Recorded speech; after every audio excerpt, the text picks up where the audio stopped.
के स्याही से जो लिखते हैं अपने इरादे को, उनके मोहब्बत के पन्ने कभी कोरे नहीं हुआ करते।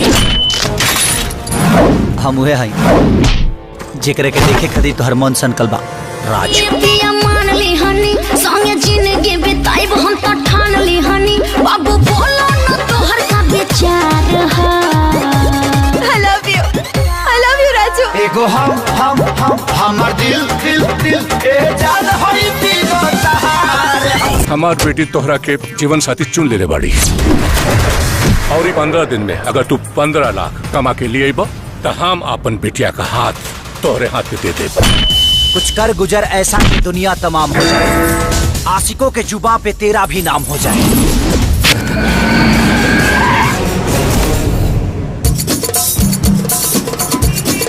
Hi baby, I miss you.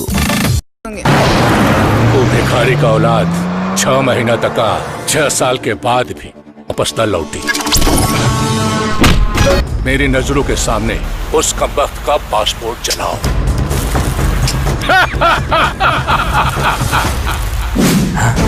शर्त पर सत्ता और सरकार चलेला, लेकिन प्यार दिल से होला।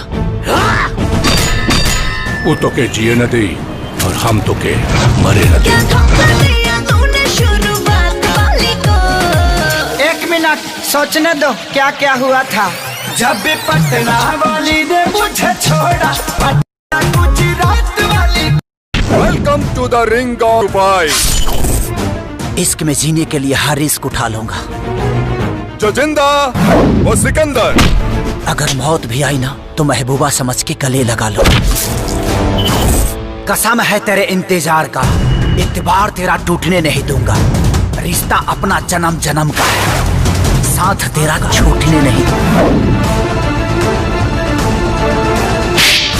कि हम हिंदुस्तानी अपने वतन के लोगों के लिए जान दे भी सकते हैं और ले भी सकते हैं।